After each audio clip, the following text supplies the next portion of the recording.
ಸ್ನೇಹಿತರೆ, ಏನ್ ಗೊತ್ತಾ, ಇವತ್ತು ನಮ್ಮ ತೋಟದಲ್ಲಿ ಅಣಬೆ ಇದೆ. ಅಂದ್ರೆ ಈಗ ಅಣಬೆ ಸೀಸನ್ ಆಯ್ತಾ. ಸೊ ಈ ನಾಗರ ಪಂಚಮಿ ದಿನ ಅಥವಾ ಈ ತರ ಹತ್ತತ್ರ ಬಂದಂಗೆ ನಮ್ಮ ಈ ಕಡೆ ಎಲ್ಲ ತುಂಬಾ ಅಂದ್ರೆ ತುಂಬಾ ಅಣಬೆ ಆಗುತ್ತೆ. ಸೊ ಅಣಬೆ ಅಂದ್ರೆ ನಮ್ಮ ಈ ಹಳ್ಳಿಗಳಲ್ಲಿ ತುಂಬಾ ಇಷ್ಟಪಟ್ಟು ತಿಂತಾರೆ. ಮತ್ತೆ ಅದ್ರ ರೆಸಿಪಿ ಕೂಡ ತುಂಬಾ ರುಚಿಯಾಗಿರುತ್ತೆ. ಸೊ ಇವತ್ತು ನಾನು ಹುಳಿ ಮಾಡೋಣ ಅನ್ಕೊಂಡಿದ್ದೆ. ಸೊ ನಿನ್ನೆ ಅಷ್ಟೇ ಇಲ್ಲೆಲ್ಲ ಮದ್ದು ಹೊಡಿಯಕ್ ಬಂದಿದ್ದಾರೆ, ನಿನ್ನೆಯಿಂದ ಬರ್ತಾ ಇದ್ದಾರೆ. ಸೊ ಅವ್ರಿಗೂ ಕೂಡ ಈ ತರ ನಿನ್ನೆ ಅಷ್ಟೇ ನೋಡಿದಾರಂತೆ, ಆ ಪ್ಲೇಸ್ ಅಲ್ಲಿ ಇತ್ತು. ಹಾಗಾದ್ರೆ ನಾಳೆ ಏನಾದ್ರು ಮಾಡಿ ಅಣಬೆದು ಅಂತ ಹೇಳಿದ್ರು. ಸೊ ಅವರು ಬಂದಿದ್ರಲ್ಲ, ಮತ್ತೆ ಅಣಬೆ ಸಿಗೋದು ಒನ್ ಟೈಮ್ ಆಗುತ್ತೆ, ಇದು ತುಂಬಾ ಚೆನ್ನಾಗಿರುತ್ತೆ.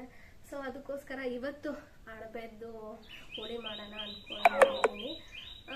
ಮತ್ತೆ ಬೇಗ ಬೇಗ ಹೋಗಿ ಅಣಬೆ ಕ್ಲೀನ್ ಮಾಡಿ, ಅದನ್ನ ತುಂಬಾ ಟೈಮ್ ಹಿಡಿಯುತ್ತೆ. ಅಣಬೆ ಕ್ಲೀನ್ ಮಾಡೋದೇ ತುಂಬಾ ಅಂದ್ರೆ ತುಂಬಾ ಟೈಮ್ ಹಿಡಿಯುತ್ತೆ. ಸೊ ಅದನ್ನೆಲ್ಲ ಕ್ಲೀನ್ ಮಾಡಿ ಇವತ್ತು ಅಣಬೆ ಹುಳಿ ಮಾಡೋಣ ಅನ್ಕೊಂಡಿದ್ದೀನಿ. ನಮ್ಮ ಸುಹಾಸ್ ಬೆಳಗ್ಗೆನೆ ಹೋಗಿ ಅಣಬೆ ಎಲ್ಲ ಕಿತ್ಕೊಂಡು ಅಣಬೆ ಬೇಟೆ ಮಾಡ್ಕೊಂಡೇ ಬಂದಿದ್ದಾರೆ. ಸೊ ಈಗ ಟೈಮ್ ಆಗಿದೆ, 12:30 ಆಗಿದೆ. ಸೊ ಈಗ ಹೋಗಿ ಅಣಬೆ ಹುಳಿ ಮಾಡೋಣ. ಮತ್ತೆ ನಿಮ್ಗೆ ಏನಾದರೂ ರೆಸಿಪೀಸ್ ಅಣಬೆದೇನಾದರೂ ಗೊತ್ತಿದ್ರೆ ಪ್ಲೀಸ್ ನನ್ನ ಕಮೆಂಟ್ ಸೆಕ್ಷನ್ ಅಲ್ಲಿ ಕಮೆಂಟ್ ಮಾಡಿ. ನೆಕ್ಸ್ಟ್ ಟೈಮ್ ನಾನು ಅದನ್ನ ಟ್ರೈ ಮಾಡಿ ನೋಡ್ತೀನಿ. ಮತ್ತೆ ಹೊಸದಾಗಿ ಯಾರಾದ್ರೂ ನನ್ನ ಚಾನಲ್ ನೋಡ್ತಾ ಇದ್ರೆ ಅಂದಮೇಲೆ ಪ್ಲೀಸ್ ನನ್ನ ಚಾನಲ್ನ ಸಬ್ಸ್ಕ್ರೈಬ್ ಮಾಡ್ಕೊಂಡು ಸಪೋರ್ಟ್ ಮಾಡಿ. ವಿಡಿಯೋ ಇಷ್ಟ ಆಗ್ತಾ ಇದ್ರೆ ನನ್ನ ಚಾನಲ್ನ ಬೇರೊಬ್ರಿಗೆ ಶೇರ್ ಮಾಡಿ ಅಂತ ಕೇಳ್ಕೊತಾ ಇವತ್ತಿನ ಬ್ಲಾಗ್ ಅನ್ನ ಶುರು ಮಾಡ್ತಾ ಇದ್ದೀನಿ. ಬನ್ನಿ ಈಗ ಹೋಗಿ ಅಣಬೆಯನ್ನ ಫುಲ್ ಕ್ಲೀನ್ ಮಾಡ್ಬಿಡೋಣ. ನಮ್ಮ ಬಾಸ್ ಇದ್ದಾರಲ್ಲ, ಇವರೇ ಬೆಳಗ್ಗೆ ಹೋಗಿ ತಗೊಂಡ್ ಬಂದಿದ್ದಾರೆ, ಮಾಡು ಅಂತ ಹೇಳಿದ್ದಾರೆ. ನೆಕ್ಸ್ಟ್ ಟೈಮ್ ಲಾಸ್ಟ್ ಟೈಮ್ ಇದ್ರದ್ದು ಫ್ರೈಡ್ ರೈಸ್ ಮಾಡಿದ್ದೆ. ಸೊ ಏನ್ ಮಾಡ್ಲಿ ರೀ? ಓಯ್, ರೆಸ್ಪಾನ್ಸೇ ಇಲ್ಲ, ರೆಸ್ಪೆಕ್ಟೇ ಇಲ್ಲ, ಅನ್ರೆಸ್ಪೆಕ್ಟ್. ಸರಿ, ನಿಮ್ ತಲೆ ತಿನ್ನಲ್ಲ, ಬಂದು ಹುಳಿತೀನಿ ಆಯ್ತಾ? ಗೊತ್ತಾ ಸ್ನೇಹಿತರೆ, ಇದು ಅಣಬೆನ ನೋಡಿ ತೋರಿಸ್ತೀನಿ ಯಾವ ತರ ಇರುತ್ತೆ ಅಂತಂದ್ರೆ, ಈ ತರ ಚಿಕ್ಕದಾಗಿರುತ್ತೆ. ಬಾಕಿ ನೀವು ಅಲ್ಲಿ ಹೊರಗಡೆ ಹೋಗಿ ತಗೊಂಡ್ ಬರ್ತೀರಲ್ಲ, ಅದಕ್ಕಿಂತ ಈ ತರ ನ್ಯಾಚುರಲ್ ಆಗಿ ಫಾರ್ಮೇಶನ್ ಆಗಿರತ್ತಲ್ಲ. ಸೊ ಈ ತರ ಅಣಬೆ ತಿಂದ್ರೆ ಸಖತ್ ಟೇಸ್ಟಿ ಆಗಿರುತ್ತೆ. ಮತ್ತೆ ಇದು ಒಂದಕ್ಕೆ ಎಷ್ಟು 30-20 ರೂಪಾಯಿ ಇದೆ ಅಂತೆ. ತುಂಬಾ ರುಚಿ ಆಗುತ್ತೆ ಆಯ್ತಾ. ಲಾಸ್ಟ್ ಟೈಮ್ ಇದ್ರದ್ದು ನಾನು ಫ್ರೈಡ್ ರೈಸ್ ಮಾಡಿದ್ದೆ, ತುಂಬಾ ರುಚಿಯಾಗಿತ್ತು. ಮತ್ತೆ ಇದನ್ನ ನೀವು ಗೋಬಿ ಕೂಡ ಮಾಡ್ಕೋಬಹುದು, ಅಂದ್ರೆ ಮಶ್ರೂಮ್ ಅಂತ ಎಷ್ಟು ಸಾಫ್ಟ್ ಇದೆ ನೋಡ್ತಿರ್ಬೋದು. ಮತ್ತೆ ಈಗ ಆಲ್ರೆಡಿ ಒಂದ್ಸಲ ನಾನು ಇದನ್ನ ತೊಳೆದಿದ್ದೀನಿ, ಆದ್ರೂ ಒಂದ್ ಸ್ವಲ್ಪ ಮಣ್ಣು ಹಂಗೆ ಇದೆ. ಇದನ್ನ ಒಂದ್ ಸ್ವಲ್ಪ ಚಾಕು ತಗೊಂಡು ಕ್ಲೀನ್ ಆಗಿ ತೆಕ್ಕೊಳ್ಬೇಕು. ನನ್ಗೆ ಇದ್ರದ್ದು ಹುಳಿ ಮಾಡೋಣ ಅಂತ ಅಂದು, ಹುಳಿ ಆದ್ರೆ ಎಲ್ಲರಿಗೂ ಸಾಕಾಗುತ್ತೆ. ನೋಡ್ತಿರ್ಬೋದು ಕ್ವಾಂಟಿಟಿ ಇಷ್ಟೇ ಇದೆ. ಸ್ವಲ್ಪ ಒಂದಿಷ್ಟನ್ನ ನಾನು ಸಂತು ಬಾಯಿಗೆ ಕೊಟ್ಟು ಕಳ್ಸಿದೀನಿ, ಅವನು ಏನಾದ್ರು ಮಾಡ್ಕೊಳ್ಳಿ ಅಂದ್ರೆ. ಯಾಕಂತಂದ್ರೆ ಅಣಬೆ ಸಿಗದೆ ಅಪರೂಪ. ಈ ಕಡೆ ಏನಾಗುತ್ತೆ ಅಂದ್ರೆ, ಅಣಬೆ ಇದೆ ಎದ್ದಿದೆ ಅಂತ ಅಂದ್ರೆ ಸಾಕು, ದಿನನೂ ಗುಡ್ಡ ಮೇಲೆಲ್ಲ ಸೊಪ್ಪು ಕಡಿಯಕ್ಕೆ ಈ ತರ ಸೊಪ್ಪು ತರಕ್ಕೆಲ್ಲ ಹೋಗ್ತಾರಲ್ಲ. ಸ್ಪೆಷಲಿ ಹೇಳ್ಬೇಕು ಅಂದ್ರೆ ಇದನ್ ತರಕ್ಕೆ ಅಂತ ಅಂದೆ ದಿನ ಸ್ಪೆಂಡ್ ಮಾಡ್ತಾರೆ, ಹುಡುಕ್ತಾರೆ, ಅಷ್ಟು ಅಣಬೆಗೆ ಕ್ರೇಜ್ ಇದೆ. ಸೊ ನಾವೆಷ್ಟು ಬ್ಲೆಸ್ಡ್ ಅಂತ ಅಂದ್ರೆ ನಮ್ಮನೆ ತೋಟದಲ್ಲೇ ಆಗಿದೆ. ಸೊ ನಿನ್ನೆ ಮದ್ದು ಹೊಡಿಯಕ್ ಬಂದವ್ರು ನೋಡಿದ್ರಂತೆ. ಸೊ ಇದ್ರದ್ದು ಏನಾದ್ರು ಮಾಡಿ ಅಂತ ಅಂದು. ಸೊ ಕ್ವಾಂಟಿಟಿ ಕೂಡ ಕಡಿಮೆ ಇದೆ ಅಲ್ಲ, ಇದ್ರ ಬಾಜಿ ಆಗ್ಲಿ ಪಲ್ಯ ಆದ್ರೆ ಅಷ್ಟೆಲ್ಲ ಸಾಕಾಗಲ್ಲ. ಸೊ ಹುಳಿ ಮಾಡೋಣ ಅಂತಂದು ಅನ್ಸಿದೆ. ಹುಳಿ ಆದ್ರೆ ಎಲ್ಲರೂ ಹಾಕೋಬಹುದು, ಎಲ್ಲರಿಗೂ ಸಾಕಾಗತ್ತೆ ಅಂತ ಅಂದು. ಎಷ್ಟು ಚೆನ್ನಾಗಿದೆ ನೋಡಿ. ಸುಮಾರು ಒಂದು 50-60 ಇರ್ಬೋದು ಇದ್ರಲ್ಲಿ. ಸ್ವಲ್ಪ ಸಂತು ಬಾಯಿಗೂ ಕೊಟ್ಕೊಳ್ಸಿದ್ದೀನಿ. ಈಗ ಇದ್ರದ್ದು ಹುಳಿ ಮಾಡೋಣ. ಹುಳಿಗೆ ಏನೇನು ಬೇಕಾಗುತ್ತೆ, ಮಾಮೂಲಿ ಹುಳಿ ಹೇಗೆ ಮಾಡ್ತೀರಲ್ಲ ಹಾಗೆ. ನೋಡಿ ಎಷ್ಟು ಚೆನ್ನಾಗಿದೆ. ಇದೆಲ್ಲ ಟೈಮ್ ಹಿಡಿಯುತ್ತೆ. ಇದೆಲ್ಲ ಕಪ್ಪಗಾಗಿರೋದು ಮಣ್ಣು, ಇದೆಲ್ಲ ತೆಗಿಬೇಕು ಇದೆಲ್ಲ. ಮತ್ತೆ ಕೆಲವೊಂದಿಷ್ಟು ಜನ ಏನ್ ಅನ್ಕೊಂಡಿದ್ದಾರೆ, ಅಣಬೆನ ನಾನ್ ವೆಜ್ ಅಂತ ಹೇಳ್ತಾರೆ. But it's not A non veg, ಇದು ವೆಜ್ಜೇ. ಯಾವುದೇ ತರ ಪ್ರಾಣಿಯಿಂದ ಬರೋದಿಲ್ಲ ಇದು. ಸೊ ಇದು ವೆಜ್ ಕೂಡ ಈ ತರ ತಿನ್ಬೋದು, ಚೆನ್ನಾಗುತ್ತೆ. ನಾನ್ ವೆಜ್ ಅನ್ಕೊಂಡ್ಬಿಟ್ಟಾರೆ, ಬಟ್ ನಾನ್ ವೆಜ್ ಅಲ್ಲ, ಅದು ವೆಜ್. ಸೊ ಈಗ 2 ಸಲ ತೊಳೆದಿಟ್ಕೊಂಡಿದ್ನಲ್ಲ, ಇದನ್ನ ತೆಗಿಯೋಣ. ಇದನ್ನ ಎಷ್ಟಾಗುತ್ತೋ ಅಷ್ಟು ತೆಗಿತೀನಿ ನೋಡಿ. ಈ ತರ ತುಂಬಾ ಅಂದ್ರೆ ತುಂಬಾ ಟೈಮ್ ಹಿಡಿಯುತ್ತೆ. ನನ್ನ ಫ್ರೆಂಡ್ ಒಬ್ಳು ಫೋನ್ ಮಾಡಿ ಕೇಳಿದೆ ನಂಗೆ, ಈ ತರ ಅಣಬೆದ್ ನಾನು ತುಂಬಾ ಸಲ ಮಾಡೋದಿಲ್ಲ, ಯಾಕಂತಂದ್ರೆ ಇಲ್ಲಿ ನಮ್ಮನೆ ಹತ್ರ ಆದಾಗ ಅಂದ್ರೆ ವರ್ಷಕ್ಕೊಂದ್ಸಲ ಮಾಡ್ತೀವಿ ಸಿಕ್ಕಾಗ. ಸೊ ನನಗಷ್ಟೆಲ್ಲ ರೆಸಿಪೀಸ್ ಗೊತ್ತಿಲ್ಲ ಈ ಅಣಬೆಲಿ. ನನ್ಗೆ ಗೊತ್ತಿರೋದು ಅಂದ್ರೆ ಹುಳಿ ಆಗಿರ್ಬೋದು ಅಥವಾ ಗೋಬಿ ತರ ಆ ತರ ಮಾಡ್ಕೋಬಹುದು ಅಂತ ಅಂದು. ಅವ್ಳು ನನ್ನ ಫ್ರೆಂಡ್ ಗ್ರೇವಿ ಮಾಡು ತುಂಬಾ ಚೆನ್ನಾಗುತ್ತೆ, ನೀವು ದೋಸೆ ಚಪಾತಿ ಹೀಗೆಲ್ಲ ಮಾಡ್ಕೊಂಡು ತಿನ್ಬೋದು ಅಂತ ಹೇಳಿದಾಳೆ. ಸೊ ಅದನ್ನ ಮಾಡೋಣ ಅಂತಂದು ಅನ್ಕೊಂಡಿದ್ದೀನಿ. ಈಗ ಒಂದಿಷ್ಟು ಹುಳಿಗೆ ಹಾಕಿ ಸ್ವಲ್ಪ ಗ್ರೇವಿ ಮಾಡೋಣ ಅಂತ ಅನ್ಕೊಂಡಿದ್ದೀನಿ. ನೋಡೋಣ ಹೇಗ್ ಬರುತ್ತೆ ಅಂತಂದು. ಸುಹಾಸನ್ ಕೇಳಿದೆ, ನಿಮ್ಗೆ ಏನ್ ಇಷ್ಟ ರೀ, ಏನ್ ಮಾಡ್ಲಿ ಅಂತಂದು ಹೇಳಿ, ಏನಾದ್ರೂ ಮಾಡು ಅಂತ ಹೇಳಿದ್ರೆ ಒಟ್ನಲ್ಲಿ ಚೆನ್ನಾಗಿ ಮಾಡು ಅಂತ ಹೇಳಿದಾರೆ. ಇದನ್ನ ಚೆನ್ನಾಗಿ ಕ್ಲೀನ್ ಮಾಡ್ಕೊಂಡ್ಬಿಡೋಣ. ಈ ತರ ಕಪ್ಪಗಿರೋದು ಕಾಣಿಸ್ತಿರ್ಬೋದು. ನೋಡಕ್ ಇಷ್ಟಿದೆ, ಬಟ್ ಕ್ವಾಂಟಿಟಿ ಮಾತ್ರ ತುಂಬಾ ಕಡಿಮೆ ಆಗುತ್ತೆ ಆಯ್ತಾ. ಇದನ್ನ ಫ್ರೈ ಮಾಡ್ತಾ ಮಾಡ್ತಾ ಅಂತ ಅಂದ್ರೆ ತುಂಬಾ ಕಡಿಮೆ ಬಂದ್ಬಿಡುತ್ತೆ. ಸೊ ಕಪ್ಪಗಿರೋದು ಮಣ್ಣು ರಾಶಿ ಅಂತೂ ಎಷ್ಟಿತ್ತು ಅಂದ್ರೆ ಅದ್ರಲ್ಲೂ ಸುವಾಸ ಹೆಂಗ್ ಕಿತ್ಕೊಂಬಂದ್ರೆ ಏನೋ, ಯಾಕಂತಂದ್ರೆ ಇದನ್ನ ಕೀಳ್ಬೇಕಾದ್ರೆ ಕೈ ಜಾರ್ ಹೋಗುತ್ತೆ. ಸೊ ಈ ತರ ಕ್ಲೀನ್ ಮಾಡ್ಕೊಳ್ತಾ ಇದ್ದೀನಿ. ಫ್ರೈಡ್ ರೈಸ್ ಚೆನ್ನಾಗುತ್ತೆ ಆಯ್ತಾ. ನೆಕ್ಸ್ಟ್ ಟೈಮ್ ಏನಾದ್ರೂ ಅಣಬೆ ಮತ್ತೇನಾದ್ರೂ ಸಿಕ್ಕ್ರೆ ಫ್ರೈಡ್ ರೈಸ್ ಇಂದು ರೆಸಿಪಿನ ಮಾಡ್ತೀನಿ.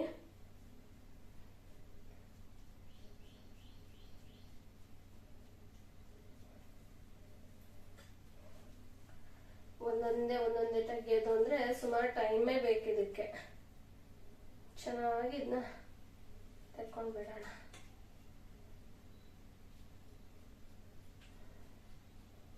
ಕಪ್ಪಗಿರೋದು ಮಣ್ಣಾಗಿರೋದು ಎಲ್ಲ ತೆಕ್ಕೊಳ್ಳೋಣ. ಎಷ್ಟು ಚೆನ್ನಾಗಿದೆ ನೋಡಿ, ವಾವ್. ಹಾಗೆ ತಿನ್ಬಿಡ್ಬೇಕು ಅನ್ಸುತ್ತೆ. ಮತ್ತೆ ಈ ಅಣಬೆಲ್ಲಂತೂ ಸುಮಾರು ತರ ಬರುತ್ತೆ. ಇನ್ನು ಕೊಡೆ ತರ ಆಗುತ್ತಲ್ಲ, ಸೊ ಅದನ್ನು ಕೂಡ ಹುಳಿ ಮಾಡ್ತಾರಂತೆ. ಲಾಸ್ಟ್ ಟೈಮ್ ಸಂತುಬಾಯಿ ಆ ತರ ತಗೊಂಡ್ ಬಂದಿದ್ದ, ಹುಳಿ ಮಾಡಿದ್ದೆ ಅಂತಾನು ಕೂಡ ಹೇಳಿದ್ದ. ಅದಕ್ಕೆ ದೊಡ್ಡ ಕೊಡೆ ತರ ಆಗುತ್ತಲ್ಲ, ಚೆನ್ನಾಗಾಗುತ್ತಂತೆ ಅದು.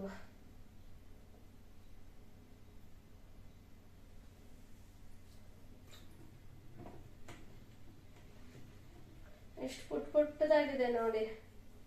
ಈಗ ಆದಿ ಬರ್ತಾನೆ, ಈಗ 1:30 ಹಿಂಗೆ. ಅವ್ನು ಬರೋಷ್ಟೊಳಗೆ ಎಲ್ಲ ಅಡ್ಗೆ ಮಾಡಿ ಕುತ್ಕೊಂಡ್ಬಿಡ್ಬೇಕು ಅವನ ಜೊತೆಗೆ. ಇಲ್ಲ ಅಂದ್ರೆ ಆಟ ಆಡಕ್ ಬಾ ಅಂತ ಹೇಳ್ತಿರ್ತಾನೆ. ಸೊ ಈಗ ಬೇಗ ಕೆಲಸ ಮುಗಿಸ್ಕೊಂಡು ಆದಿ ಬರೋಷ್ಟೊಳಗೆ ಹುಳಿ ಮಾಡ್ಬಿಟ್ರೆ ಆಯ್ತು. ಈಗ ಆಲ್ರೆಡಿ ತಂಬ್ಳಿ ಅದೆಲ್ಲ ಮಾಡಿದ್ದೀನಿ. ಈಗ ಹುಳಿ ಮಾಡಿದ್ರೆ ಆಯ್ತು. ನೋಡಿ ಎಷ್ಟೆಲ್ಲ ಮಣ್ಣಿದೆ. ಕೆಲವೊಂದಕ್ಕೆ ಹಾಗೆ ಮಣ್ಣು ಇಟ್ಕೊಂಡ್ಬಿಟ್ಟಿದೆ. ಸುಮಾರು ಸಲ ಕ್ಲೀನ್ ಮಾಡ್ಬೇಕು ಇದನ್ನ. ಮೈ ಗಾಡ್, ತುಂಬಾ ಇದೆ. ಒಂದೊಂದೇ ಹಿಡಿದು ಚೆನ್ನಾಗಿ ತೊಳ್ಕೊಬೇಕು. ಇದನ್ನೆಲ್ಲ ತೆಗಿಬೇಕು. ಇದನ್ನ ಮೊದಲು ನೋಡಿ ಯಾವ ಥರ.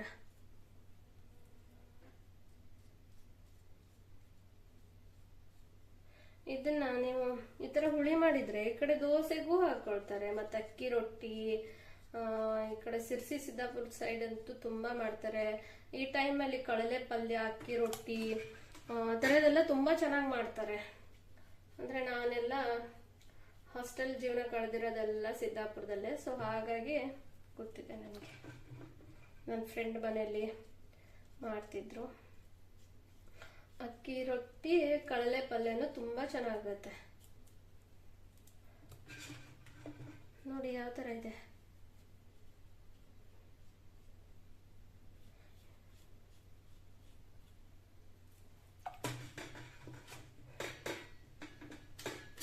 ಈ ತರ ಕಪ್ಪು ಆಗಿದೆ. ಯಾಕೆ ಆಗುತ್ತೆ ಗೊತ್ತಿಲ್ಲ. ಇದಕ್ಕೇನೋ ಒಂದ್ ಸ್ವಲ್ಪ ಬಿಸಿ ನೀರು ಹಾಕ್ಬೇಕಂತೆ. ಬಿಸಿ ನೀರು ಹಾಕಿದ್ರೆಲ್ಲ ಬಿಟ್ಕೊಳ್ಳುತ್ತೆ ಇದು ಮಣ್ಣಿಂದೆಲ್ಲ ಅಂತಂದು ಹೇಳಿದ್ದು ನನ್ನ ಫ್ರೆಂಡು. ಬಟ್ ನಾನು ಆ ಥರ ಯಾವತ್ತೂ ಮಾಡಿಲ್ಲ. ಸೊ ನೋಡೋಣ. ಇದೆಲ್ಲ ಕ್ಲೀನ್ ಮಾಡಿ ಒಂದ್ಸಲ ತೆಕ್ಕೊಂಡಾದ್ಮೇಲೆ ಸೊ ಅದನ್ನ ಉಗುರು ಬೆಚ್ಚಗಿರೋಂಥ ನೀರನ್ನು ಹಾಕ್ತೀನಿ. ಮತ್ತೆ ಇದಕ್ಕೆ ರೇಟ್ ಕೂಡ ಜಾಸ್ತಿ ಇದೆ ಆಯ್ತಾ. ಒಂದಕ್ಕೆ 20-30 ಅಂದ್ರೆ ನೋಡಿ, ಲೆಕ್ಕ ಹಾಕಿ ಇಷ್ಟೆಲ್ಲ ಇದೆ. ಇದು ಒಂದಕ್ಕೆ 20-30 ರೂಪಾಯಿ ಇದೆ ಅಂತೆ.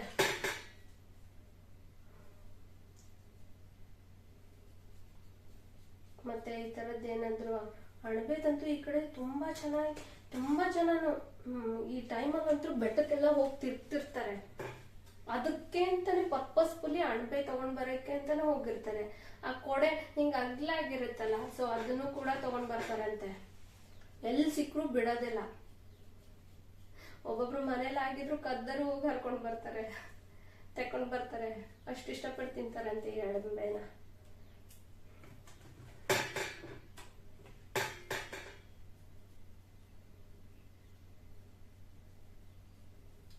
ವೆಜ್ಜರ್ಗಂತೂ ಮಸ್ತ್ ಆಯ್ತಾ. ಇದನ್ನೆಲ್ಲ ಏನ್ ಅನ್ಕೊಂಡಿದ್ದಾರೆ ಜನ, ನಾನ್ ವೆಜ್ ಅಂತ ಅನ್ಕೊಂಡಿರ್ತಾರೆ. ವೆಜ್ ಅಲ್ಲ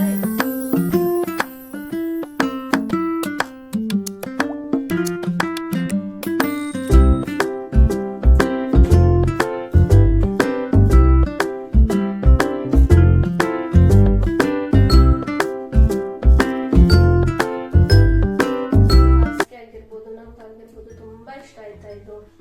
ನಾವೇನಾದ್ರೂ ಹೋಟೆಲ್ಗೆ ಹೋದ್ರೆ ಮಶ್ರೂಮ್ ಮಂಚೂರಿ ಅಥವಾ ಮಶ್ರೂಮ್ ಪೆಪ್ಪರ್ ಫ್ರೈ ಅದನ್ನೆಲ್ಲ ತಗೊಳ್ತೀವಿ. ಇಷ್ಟ ನಮ್ಮೆಲ್ಲರಿಗೂ, ಚೆನ್ನಾಗುತ್ತೆ. Mushroom pepper fry ಗೊತ್ತಾಗಿರುತ್ತೆ.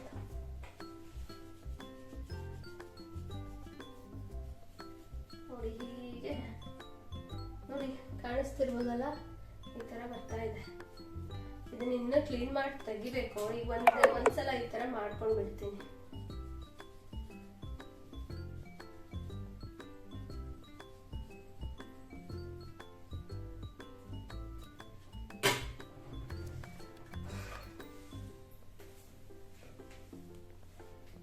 ಇಲ್ಲಿ ನೋಡಿ ತೋರಿಸ್ತೀನಿ ನೋಡಿ. ಈಗ ಎಲ್ಲರೂ ಹೆಂಗ್ ಹೋಗ್ತಾ ಇದ್ದಾರೆ. ಚೀತಾ ಸುಮ್ಮನಿರೇ, ಅಲ್ಲಿ ಮಂಗ ಬಂತು ಅನ್ಸುತ್ತೆ. ಇವರೆಲ್ಲ ಕೂಗ್ತಾ ಇದ್ದಾರೆ. ಸುಮ್ಮನಿರೇ ಗೊಂಬೆ.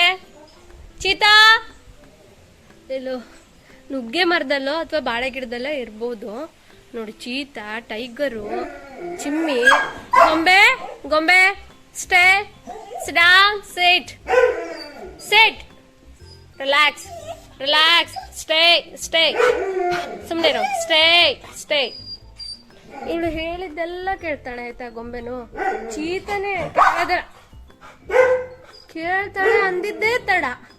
ನಾ ಮುಂದೆ ಬರ್ತಿದ್ದಂಗೆ ಬೊಗಳಕ್ಷ. ಏ ಚೀತಾ ಸುಮ್ಮನೆ ಇರೇ, ರೆಸ್ಪೆಕ್ಟೇ ಇಲ್ಲ.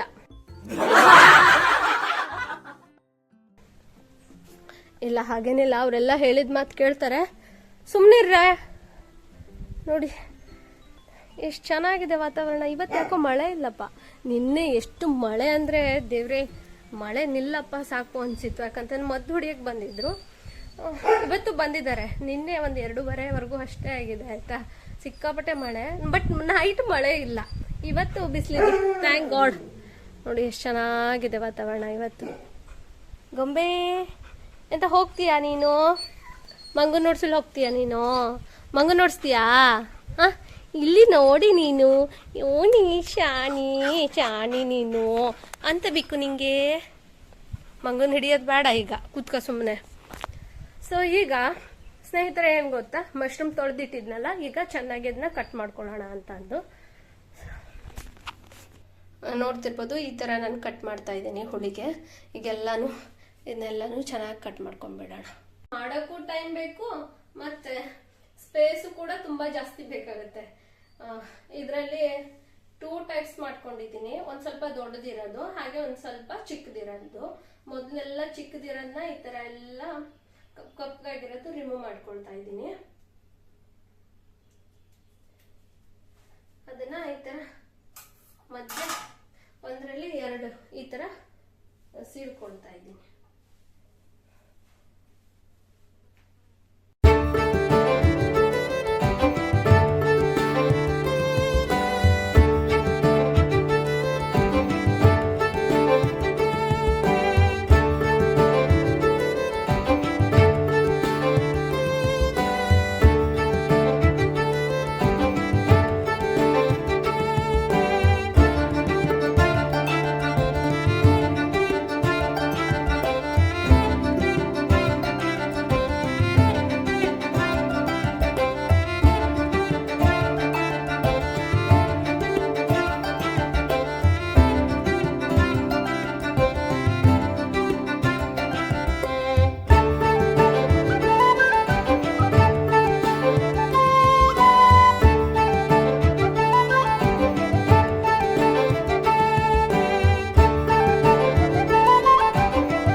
ಖಾಲಿಯಾಗಿದೆ. ಸೊ ಫ್ರೆಶ್ ಆಗಿರೋಂಥ ಕರ್ಬೇವಿನ ಸೊಪ್ಪು ಕೊಯ್ಕೊಂಡು ಬರೋಣ ಅಂತ ಅಂದೆ. ಬಿಡಲ್ಲ ನೋಡಿ, ಬಿಡು ಅಂತಂದು ಎತ್ತು ಬಿಡಲ್ವಾ ರೀ? ಎಲ್ಲಿದ್ದೀರಿ?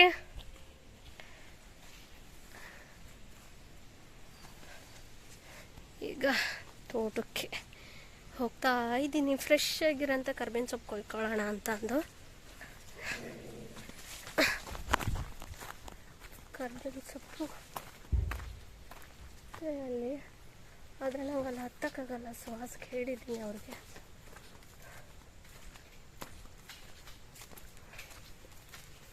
ಮದ್ದು ಕಡ್ತಾ ಇದ್ದಾರೆ ಏನೋ, ಇಲ್ಲಿ ಮದ್ದು ಹೊಡಿತಾ ಇದ್ದಾರೆ ನೋಡಿ.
ಹೌದೌದು, ರಾಶಿ ಉಂಟು ಅಲ್ಲೆಲ್ಲ.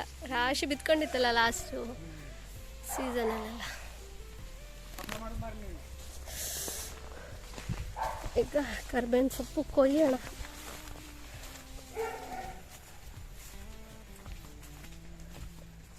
ರೀ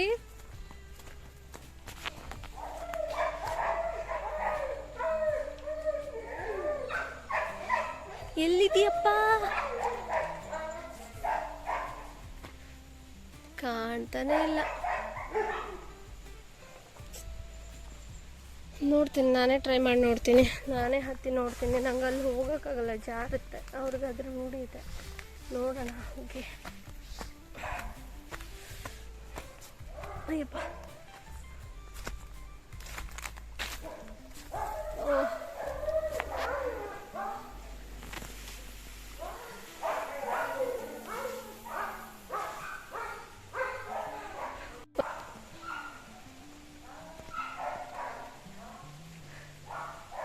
ಕಾಣ್ತಿರ್ಬೋದು. ಇಲ್ಲಿ ಕರ್ಬೇವಿನ ಸೊಪ್ಪಿನ ಗಿಡ ಇದೆ. ನಂಗೆ ಅಲ್ಲಿ ಹೋಗ್ಲಿಕ್ಕೆ ಆಗುತ್ತಿಲ್ಲ.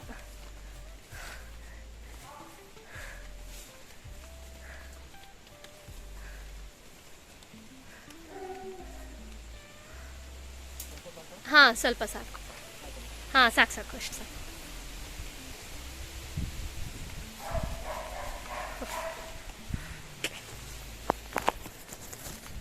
ಫ್ರೆಶ್ ಕರಿಬೇವು.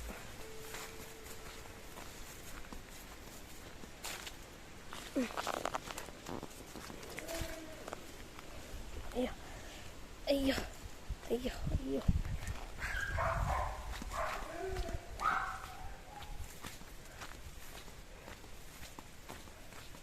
ಅರಿ ಅರಿ ಸಿಕ್ಕಿದ್ದು ತಗೊಂಡೆ.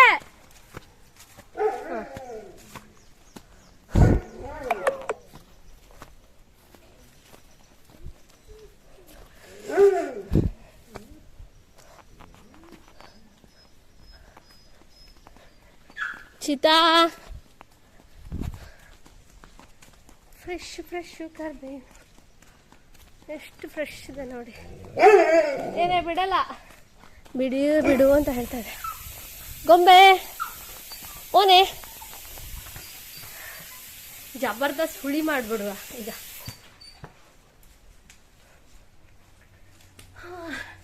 ಆಗಿದೆ. ಟೈಮ್ ಆಯಿತು 1 ಗಂಟೆ ಆಯಿತು ನೋಡಿ. 1 ಗಂಟೆ ಆಯಿತು. ಬೇಗ ಬೇಗ ಹುಳಿ ಮಾಡಿಬಿಡೋಣ. ಈಗ ನಾನು ಇಲ್ಲಿ ಮಶ್ರೂಮ್ ಮತ್ತು ಈರುಳ್ಳಿನ ಕೊಚ್ಚಿಟ್ಟು ಹೋಗಿದ್ದೆ. ಈಗ ಕರ್ಬೇವಿನ ಸೇರಿಸಿ ಒಗ್ಗರಣೆ ಹಾಕ್ಬಿಡ್ತೀನಿ. ಮಾಮೂಲಿ ಹುಳಿಗೆಲ್ಲ ನಾವು ಹಾಕ್ತೀವಲ್ಲ ಇಂಗ್ರೀಡಿಯೆಂಟ್ಸು, ಕೊತ್ತಂಬರಿ ಕಾಳು, ಜೀರಿಗೆ ಮತ್ತು ಮೆಂತೆ ಕಾಳು, ಕಾಳು ಮೆಣಸು, ಹಾಗೆ ಎಳ್ಳು ಮತ್ತು ಕಡಲೆಬೇಳೆ, ಉದ್ದಿನಬೇಳೆ, ಸ್ವಲ್ಪ ಹಿಂಗು, ಹಾಗೆ ಲಾಸ್ಟಲ್ಲಿ ಕರ್ಬೇವಿನ ಸೊಪ್ಪು ಹಾಕಿ ಮತ್ತು ಎಂಥದ್ದು ಬ್ಯಾಡಗೆ ಮೆಣಸಿನ್ಕಾಯಿ ಹಾಕಿಬಿಟ್ರೆ ಆಯಿತು. ಸ್ವಲ್ಪ ಕಾಯಿ ತುರಿ ರುಬ್ಬಬೇಕಾದ್ರೆ ಇಷ್ಟೇ ಅದಕ್ಕೆ ಮಾಡೋದು. ಇದನ್ನೆಲ್ಲ ಸೇರಿ ಒಂದ್ಸಲ ರುಬ್ಕೊಂಡ್ಬಿಡೋಣ. ಈಗ ಸ್ವಲ್ಪ ಇವಾಗ ಫ್ರೆಶ್ ತೊಗೊಂಡು ಬಂದೆಲ್ಲ ಕರ್ಬೇವಿನ ಸೊಪ್ಪನ್ನು ಹಾಕ್ತಾ ಇದ್ದೀನಿ.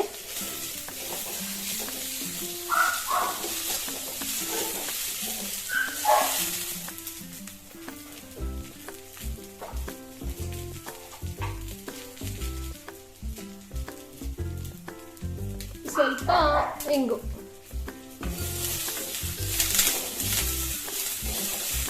ಈಗ ಸ್ಟೋವ್ ಆಫ್ ಮಾಡಾದ್ಮೇಲೆ ನಾನೀಗ ಬ್ಯಾಡಗಿ ಮೆಣಸನ್ನ ಸೇರಿಸ್ಕೊಳ್ತಾ ಇದ್ದೀನಿ. ನಿಮಗೆ ಖಾರ ಎಷ್ಟು ಬೇಕೋ ಅಷ್ಟು ಹಾಕೊಂಡು. ಇದಕ್ಕೆ ತುಂಬಾ ಖಾರ ಆದ್ರೆ ಅಷ್ಟು ಚೆನ್ನಾಗಿ ಅನ್ಸಲ್ಲ. ಅದಕ್ಕೂ ಈ ಕಡೆ ಸೈಡ್ ತುಂಬಾ ಖಾರ ಇರೋದು ತಿನ್ನೋದೇ ಇಲ್ಲ. ಸೊ ಈಗ ಒಂದು 5ರಿಂದ 6 ಬ್ಯಾಡಗಿ ಮೆಣಸಿನ ಹಾಕೊಂಡಿದ್ದೀನಿ. ಸೊ ಈಗ ಸ್ಟೋವ್ ಆಫ್ ಮಾಡಿದ್ನಲ್ಲ, ಆ ಬಿಸಿಗೆ ಅದು ಒಣಗ್ಬಿಡುತ್ತೆ. ಒಂದು ಸ್ವಲ್ಪ ಕ್ರಿಸ್ಪಿ ಆದರೆ ಸಾಕು, ಇಲ್ಲಾಂದ್ರೆ ರುಬ್ಬಬೇಕಾದ್ರೆ ಗಟ್ಟಿ ಹಾಗೆ ಉಳಿದ್ಬಿಡುತ್ತೆ.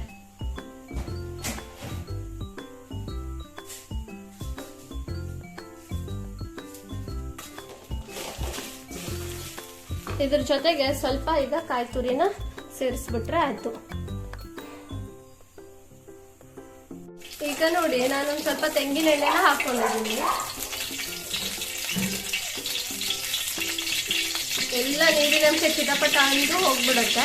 ಸೊ ಅದಾದ್ಮೇಲೆ ನಾವು ಈಗ ಸಾಸಿವೆನ ಹಾಕೋಬೇಕು. ನೋಡಿ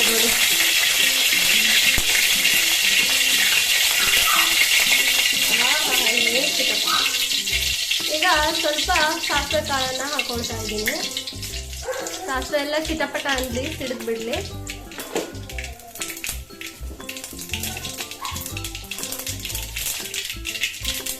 ನಂತರ ಇದಕ್ಕೆ ಕರ್ಬೇವಿನ ಸೊಪ್ಪು,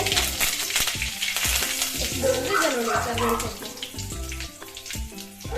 ಹಾಗೆ ಮೀಡಿಯಂ ಸೈಜಲ್ಲಿ ಹೆಚ್ಚಿಟ್ಕೊಂಡಿರೋಂಥ ಈರುಳ್ಳಿ.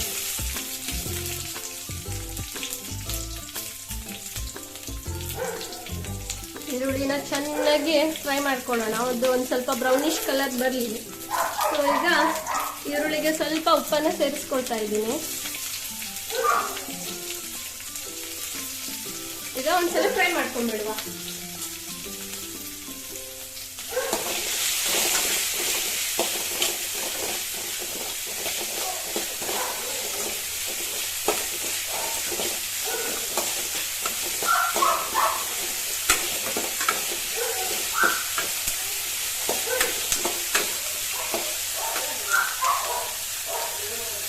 ಈರುಳ್ಳಿ ಫ್ರೈ ಆಗ್ತಾ ಇರ್ಬೇಕಾದ್ರೆ ಎಷ್ಟು ಘಮ ಘಮ ಅನ್ನುತ್ತೆ ಅಂದ್ರೆ, ಈಗ ಸ್ವಲ್ಪ ನೋಡ್ತಿರ್ಬೋದು ಕಲರ್ ಚೇಂಜ್ ಆಗ್ತಾ ಬರ್ತಾ ಇದೆ. ಸ್ವಲ್ಪ ಇನ್ನೊಂದು ಸ್ವಲ್ಪ ಕಲರ್ ಚೇಂಜ್ ಆಗಿ ಅದು.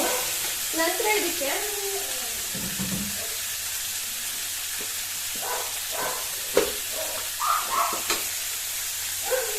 ಸ್ವಲ್ಪ ಚಿಟಿಕೆಯಷ್ಟು ಅರಿಶಿನ ಪುಡಿನ ಸೇರಿಸ್ಕೊಳ್ಳೋಣ.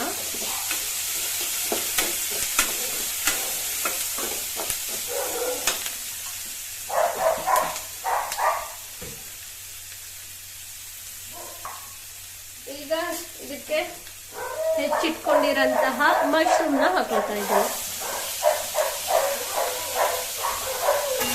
ಚೆನ್ನಾಗಿ ಮಿಕ್ಸ್ ಕೊಟ್ಕೊಳ್ಳೋಣ. ಇದನ್ನ ತುಂಬಾ ಹೊತ್ತು ಇದನ್ನ ಬೇಯಿಸೋದು ಬೇಡ, ಯಾಕಂದ್ರೆ ತುಂಬಾ ಸಾಫ್ಟ್ ಇರುತ್ತಲ್ವಾ, ಬೇಗ ಬೆಂದ್ಬಿಡುತ್ತೆ. ಒಂದು 2 ಮಿನಿಟ್ಸ್ ಇದನ್ನ ಅಥವಾ 2 ಮಿನಿಟ್ಸ್ ಇದನ್ನ ಎಣ್ಣೆಲ್ಲ ಈ ಥರ ಫ್ರೈ ಮಾಡ್ಕೊಳ್ಳಿ. ನಂತರ ಇದಕ್ಕೆ ನೀರನ್ನು ಸೇರಿಸಿ ಒಂದು 2 to 3 ಮಿನಿಟ್ಸ್ ಬೆಂದರೆ ಸಾಕು. ತುಂಬ ಬೆಂದರೆ ಮೆತ್ತಗಾಗ್ಬಿಡುತ್ತೆ. ಸೊ ನೋಡ್ತಾ ಇರ್ಬೋದು ಆ ಥರ ಆಗಿದೆ. ಈಗ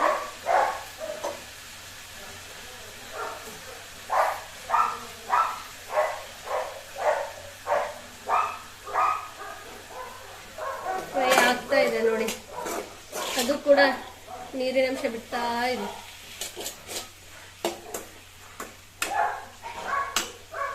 ಸೊ ಅದು ಫ್ರೈ ಆಗ್ಲಿ ಈಗ. ನೋಡಿ ಈ ತರ ಫೈನ್ ಪೇಸ್ಟ್ ಮಾಡ್ಕೊಂಡಿದೀನಿ. ಸ್ವಲ್ಪ ಹುಣಸೆಹಣ್ಣು ಹಾಕೊಂಡಿದೀನಿ. ನೀವು ಈಗ ಒಗ್ಗರಣೆಗೆ ಬೇಕಾದ್ರೆ ಇದು ಸೇರಿಸ್ತಿರಲ್ಲ, ಅವಾಗ ನೀವು ಬೆಲ್ಲ ಕೂಡ ಹಾಕೊಳ್ಬಹುದು. ಮತ್ತೆ ನಾನು ನಿಮ್ಗೆ ಹೇಳಿರ್ಲಿಲ್ಲ, ಇದಕ್ಕೆ ಟೊಮೆಟೊ ಕೂಡ ನಾನು ಸೇರಿಸ್ಕೊಂಡಿದ್ದೀನಿ. ಚೆನ್ನಾಗಿ ಇದು ಕುದೀಲಿ. ಸೊ ಇದಕ್ಕೆ ನಾನು ಬೆಲ್ಲನ ಸೇರಿಸ್ಕೊಂಡಾಗಿದೆ. ನಾನು ಒಗ್ಗರಣೆ ಎಲ್ಲ ಕೊಟ್ಟಾದ್ಮೇಲೆ ಟೊಮೆಟೊನ ಸೇರಿಸ್ಕೊಳ್ತಾ ಇದ್ದೀನಿ. ನನ್ನ ಬ್ಯಾಕ್ ಗ್ರೌಂಡ್ ಮಾತ್ರ ತುಂಬಾ ಕ್ರೌಡ್ ಇದೆ ಆಯ್ತಾ. ಸಿಕ್ಕಾಪಟ್ಟೆ ನಾಯಿ ಬೊಗಳ್ತಾ ಇದೆ ಅಲ್ಲಿ ಮಂಗ ಬಂದಿರೋದಕ್ಕೆ. ಸೊ ಚೆನ್ನಾಗಿದು ಕುದೀಲಿ. ಒಂದ್ಸಲ ಚಮಚದಲ್ಲಿ ತೆಗೆದ್ಬಿಟ್ಟು ಒಂದ್ಸಲ ನೋಡ್ಬೋದು ನೀವು ಅದು ಬೆಂದಿದ್ಯಾ ಇಲ್ಲ ಅಂತಂದ್ರೆ. ತುಂಬಾ ಬೆಂದ್ಬಿಡೋದು ಬೇಡ ಇದು. ಸೊ ಫೈನಲಿ ನೋಡ್ತಾ ಇರ್ಬೋದು ಈಗ ಮಶ್ರೂಮ್ ಹುಳಿ ಈಗ ರೆಡಿ ಆಗಿದೆ. ತುಂಬಾ ಚೆನ್ನಾಗಿ ಬಂದಿದೆ. ಥಿಕ್ನೆಸ್ ನೋಡ್ತಿರ್ಬೋದು, ಆದ್ರೆ ಬೇಗ ಕರಗ್ಬಿಡತ್ತೆ ನೋಡಿ. ಈಗ ಟೈಮ್ ಈಗ 2 ಗಂಟೆ ಆಗಿದೆ. ಸೊ ಊಟಕ್ಕೆ ಬಡಿಸೋಂಥ ಟೈಮು. ಸೊ ಅವ್ರಿಗೆಲ್ಲ ಊಟಕ್ಕೆ ಬಡಿಸಿ ಬರೋಣ. ನೋಡಿ ಎಷ್ಟು ಘಮ ಘಮ ಘಮ ಘಮ ಅಂತ ಇದೆ ಅಂದ್ರೆ, ತುಂಬಾ ಚೆನ್ನಾಗಿ ಫ್ಲೇವರ್ ಬಂದಿದೆ. ಸೊ ಈಗ ಮಶ್ರೂಮ್ ಹುಳಿ ಈಗ ರೆಡಿ ಆಯ್ತು.